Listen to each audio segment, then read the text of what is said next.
The Cleveland Cavaliers have a very up and down franchise history.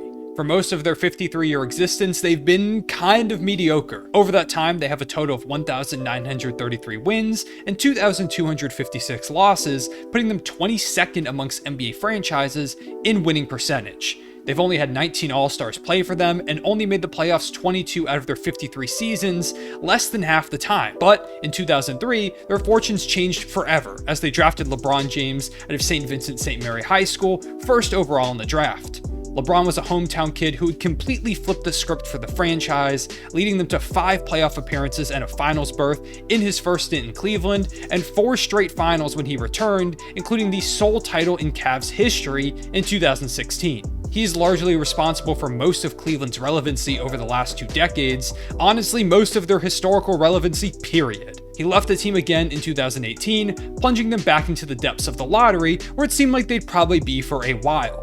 But Cavaliers GM Kobe Altman and the rest of the front office have done an incredible job forging a path forward. They've rebuilt quickly, drafted well, made smart moves left and right, and suddenly head into this season as a dark horse conference finals and maybe even contending team. In this video, I want to talk about how they've expertly navigated their rebuild, creating a rising contender, and stepping out of the long-lasting shadow of LeBron James and into this new era. Let's talk about it. When LeBron James left for the first time in 2010, the Cavaliers were a disaster. Immediately following his departure, David Griffin issued a very heated statement to the fans, in Comic Sans, calling LeBron a coward, a narcissist, and a traitor before personally guaranteeing that the Cavaliers would win an NBA championship before the, quote, self-titled former king wins one.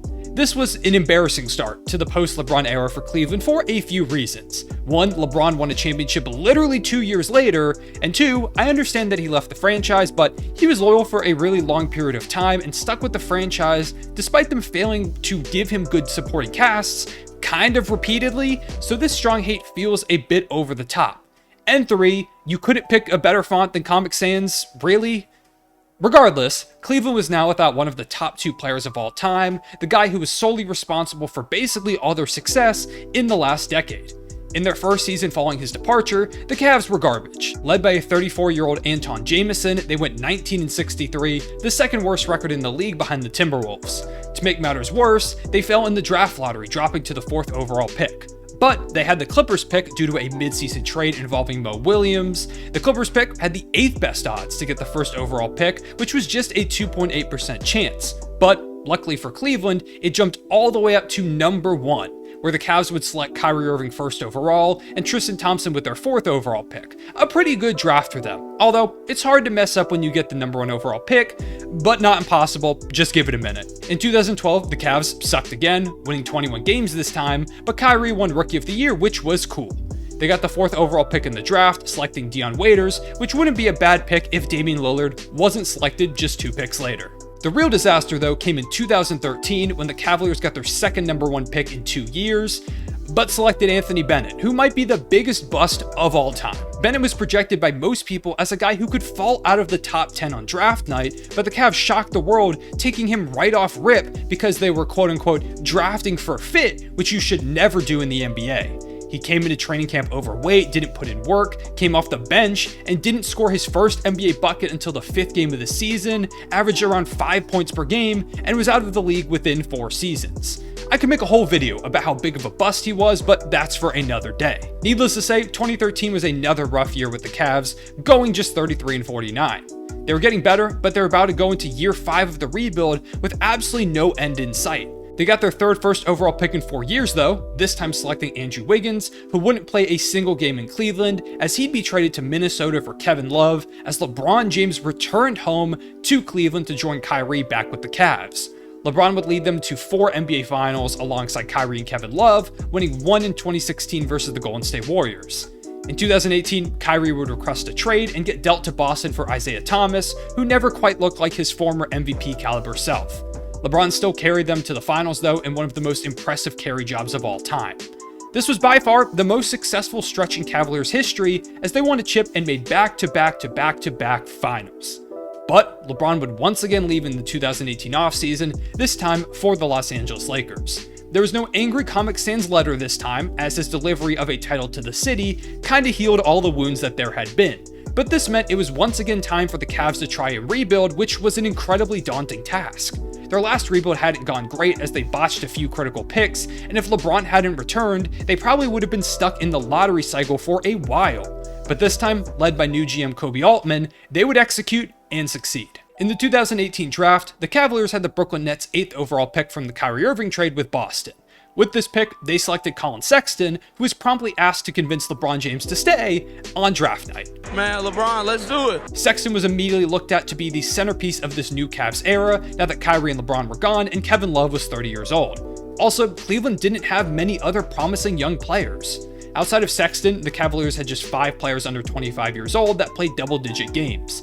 These players were Deng Adel, Marquise Chris, Ante Zizic, Cedi Osman, and Andrew Harrison. Out of these 5 players, only Chris and Osman are still in the NBA, and both are role players. Needless to say, the Cavs were starting a rebuild from complete scratch with just 1 player to build around. Sexton would have a pretty good year though, averaging 16.7 points per game, 2.9 rebounds, 3 assists on 43, 40.2, 83.9 splits as he made all-rookie second team. Despite this, the Cavs would win just 19 games in 2019, second worst in the East behind the Knicks and tied for second worst overall with the Phoenix Suns. The Cavs wouldn't have their usual lottery luck though, as they were tied for the best chance at the number 1 pick, but fell all the way to number 5, which was heartbreaking, as the 2019 draft was viewed as having 3 top-tier players. Zion Williamson was seen as the clear number 1, followed by John Morant and RJ Barrett, who were kind of battling for those 2nd and 3rd spots. But the draft still had a lot of high-caliber talent, including Darius Garland, who the Cavs selected 5th overall. Garland was one of my favorite players in the class on draft night. He was an incredibly gifted shot-creating guard out of Vanderbilt, but was a bit of a question mark due to the fact that he played just 5 games in his 1 collegiate season due to a knee injury.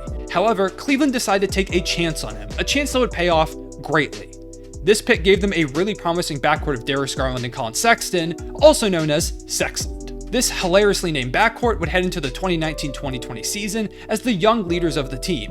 For Sexton, it was a really productive year. He improved in basically every statistical category, averaging 20.8 points per game, 3.1 rebounds, 3 assists, 1 steal on 47.2% shooting from the field, 38% from 3, and 84.6% from the line in 65 games. He continued to look the part of a franchise building block. Garland, however, had a really rough rookie year. He averaged just 12.3 points per game, 1.9 rebounds, 3.9 assists on 40.1, 35.5, 87.5 shooting. The advanced stats were even worse. Garland ranked last in win shares, value over replacement player, and ESPN's real plus minus, which basically suggested that he was the absolute worst player in the league in 2020, at least amongst players that actually got minutes. But being a young point guard in the NBA is extremely difficult, especially on a roster like the Cavs, which was honestly abysmal, and the fact that Garland hadn't played basketball in basically a full year leading up to it also hurt as well. Cleveland would win just 19 games again, although this time it was in a COVID-shortened season.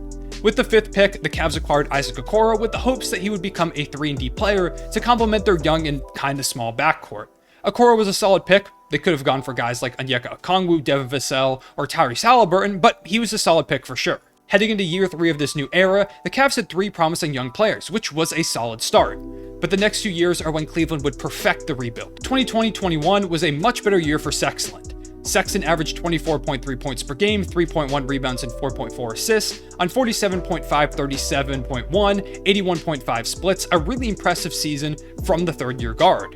Garland, meanwhile, would take a massive step as he averaged 17.4, 2.4, and 6.1 on much improved efficiency, shooting 45.1% from the field, just under 40% from 3, and just under 85% from the line, and looked the part of a franchise point guard in the making. But the move that would really transform the Cavs' trajectory came on January 14th, 2021. In the weeks leading up to this date, James Harden had requested a trade out of Houston and was clearly prioritizing a move to Brooklyn. It was only a matter of time before he was dealt there, but the question was who would be going back to Houston in this blockbuster deal. It seemed like Jared Allen was a given to be moved, as he was Brooklyn's biggest trade asset outside of draft picks, and he would get dealt, but not to Houston. The Rockets reportedly didn't like Allen's fit with Christian Wood and still wanted to try and compete for a playoff berth, so they opted instead to receive Victor Oladipo, who had been an All-Star 2 years ago, as the Pacers received Karis LeVert from the Nets. This left Jared Allen without a home, as the Nets didn't want to pay him when he hit free agency in the offseason, and he was currently coming off the bench for DeAndre Jordan. That's when Cleveland swooped in. The Cavaliers somehow managed to join the deal as a fourth team, acquiring Jarrett Allen and Taurean Prince, while only giving up Dante Exum and a 2022 first-round pick. I was stunned when this move went down. Allen was just 22 years old and had shown incredible flashes when given the opportunity to do so. Now he was playing alongside two young dynamic scoring guards and starting every single night. He averaged 13.2, 9.9, and 1.7 alongside 1.4 blocks in his first 51 games with Cleveland. He was a perfect fit on the roster, and it was clear that he was going to be another franchise cornerstone, and the Cavs gave up literal pennies to bring him in. It was a really smart and opportunistic move by a front office that would continue to make really smart moves. Cleveland would once again finish amongst the worst teams in the NBA and get the third pick in the 2021 draft following the lottery. This was a great spot to be, as the 2021 draft was another three-man race between Cade Cunningham, Jalen Green, and Evan Mobley in the eyes of most people. Mobley was my personal favorite from this draft class, and he would end up falling in the Cavs' lap with the third overall pick, a perfect piece for their team, as Mobley brought incredible upside to the squad as a player that, in my opinion, has the potential to be an Anthony Davis-type player when he hits his prime. During free agency, the Cavs locked up Allen long-term, inking him to a 4-year, $100 million contract, a deal that Allen would immediately outplay. Additionally, in the offseason, the Cavs spent more money by bringing in Ricky Rubio, as well as Lauri Markkanen on a 4-year, $67 million contract in a sign-and-trade with the Bulls and Blazers that sent a second-round pick to Chicago and Larry Nance Jr. to Portland. The Bulls had added Lonzo Ball and DeMar DeRozan, leaving them unwilling to give the money that Lauri wanted to him, giving the Cavs another opportunity to swoop in and acquire young talent. However, Lauri was a bit of an interesting fit for Cleveland, as he had always played power forward, a position now occupied by third overall pick Evan Mobley. However, the Cavs would just play him at the 3, creating a supersized frontcourt of him, Mobley, and Allen, a strategy that would actually work pretty well. Suddenly, the Cavaliers had a plethora of young talent on the roster. Just a few years ago, the Cavs had only one building block in Sexton. Now they had him, Garland, Mobley, Allen, Okoro, and Lauri Markkanen, all under the age of 25. By taking advantage of other teams' financial situations and making smart draft picks, they suddenly had one of the top young cores in the league, and we haven't even hit the biggest move yet. The 2022 season was an incredibly successful one for the Cavaliers. Darius Garland took another leap, becoming one of the premier guards in the league and the unquestioned best player on the team, averaging 21.7, 3.3, 8.6, and 1.3 on 46.2% shooting, 38.3% from 3, and 89.2% from the free throw line, earning an all-star nod in the process at just 22 years old. Jarrett Allen, as I mentioned before, immediately outperformed his $25 million contract, putting up 16.1, 10.8, 1.6, and 1.3, while anchoring one of the league's best defenses and also earning an all-star selection. Meanwhile, third overall pick Evan Mobley immediately looked like one of the league's premier defenders and showed a ton of offensive potential. He averaged 15, 8.3, 2.5, and 1.7 blocks, and just barely lost out on Rookie of the Year to Scotty Barnes, an award that he potentially could have won if he hadn't gotten hurt towards the end of the year. New addition Lauri Markkanen averaged 14.8 and 5.7 while shooting 44.5% from the field and 35.8% from 3. Offseason signee Ricky Rubio had a great season at the backup point guard prior to a season-ending ACL injury. Kevin Love, who still remained from the LeBron days, embraced a role as a six-man and finished second in Six-Man of the Year voting at the end of the season. One name you might notice I didn't mention was Collin Sexton. Sexton averages 16 points per game in the first 11 games of the season before going down for the year with a season-ending ACL tear, a big blow to the franchise. However, Cleveland didn't miss a beat and spent most of the season towards the top of the Eastern Conference standings. They built off of this by dealing for Karis LeVert at the deadline for Ricky Rubio, their protected first-round pick, and 2 second-round picks, giving them another shot creator in the absence of Collin Sexton. But some key injuries to their top guys down the stretch cost them their first playoff berth since 2018. However, it was still a great season. Garland, Mobley, and Allen had proved they were a burgeoning big three, with 2 of them being all-stars and Mobley likely to follow suit soon. They had other young supporting pieces in Lauri and LeVert, and they won 44 games without one of their key players in Collin Sexton. As this offseason rolled around, it was expected that the Cavs were going to run things back for the most part. But with the Cavs having so much success without Sexton, combined with the fact that he won a large contract while coming off of a major injury, he was suddenly seen as a somewhat expendable piece. There were some sign-and-trade Sooners rumored, but nothing seemed to be coming to fruition, and I had kind of just assumed that Sexton would be back in Cleveland on a 1-year deal. But that's when the Cavs legitimately broke Twitter, like I couldn't refresh the app. Because over the last few months, trade rumors around Donovan Mitchell had been circulating with the Knicks at the forefront, and it seemed like a given that Spider would end up playing in Madison Square Garden. Then, out of nowhere, the Cavs, who had really not been mentioned at all in this sweepstakes, were announced to have acquired Donovan Mitchell from Utah for Sexton, Lauri Markkanen, and Ochai Agbaji, who the Cavs had selected in this past draft, alongside, of course, several first-round picks. And this is one of my favorite NBA trades in a while. I think the Utah Jazz deserve a lot of credit for getting a good haul for Donovan and Gobert, but the Cavs also come out as a major winner in my eyes. By bringing in Donovan Mitchell, the Cavaliers add another all-star to a roster which already has two in Garland and Allen. Not to mention the fact that they have Evan Mobley, who in my opinion is a superstar player waiting to happen. And all four of these players are 25 years old or younger and under contract for at least the next 3 seasons. So within the next couple years, the Cavaliers could have 4 all-stars on the team who all have complementary games. Mitchell and Garland are 2 high-level scoring and playmaking guards that can set up Mobley and Allen for easy scoring opportunities, while Mobley and Allen are one of the best defensive front courts in the league, potentially the best, and can cover for the defensive limitations of those guards. Additionally, the players they gave up include Sexton, who's good but wasn't part of their huge success last season, Lauri, who was a good piece last season, but probably not a long-term fit, and Agbaji, who's just a rookie. They may have given up a bunch of draft capital, but this team is good enough to compete with the best in the East almost immediately, and they're only going to get better as their young core improves and grows alongside each other. They also maintain a lot of depth with Karis LeVert, Cedi Osman, Kevin Love, Isaac Okoro, Dylan Windler, Lamar Stevens, and Ricky Rubio, who returned to the roster in the offseason. This trade was the perfect way for Cleveland to cap off their rebuild, because it's now over. Cleveland has gone from one of the worst teams in the league with just one building block in Sexton back in 2018 to a burgeoning contender in just a few years, something that they had struggled to do for decades without LeBron James. But now they have their best non-LeBron-led roster in over 20 years. It's one of the most impressive rebuilds in recent history in my opinion, and I truly believe this Cavs core will bring Cleveland another title within the next 5 years. Kobe Altman and the rest of the Cavs front office deserve a ton of credit for the way they navigated this process. They drafted well, made smart trades, and took advantage of all the opportunities available to them while pivoting when necessary. When Jared Allen's future was up in the air, the Cavs jumped at the opportunity to add them to their core for minimal assets. Sexton had long been seen as a building block, but when his contract situation reached a bit of an impasse, they pivoted immediately to steal Donovan Mitchell away from the New York Knicks.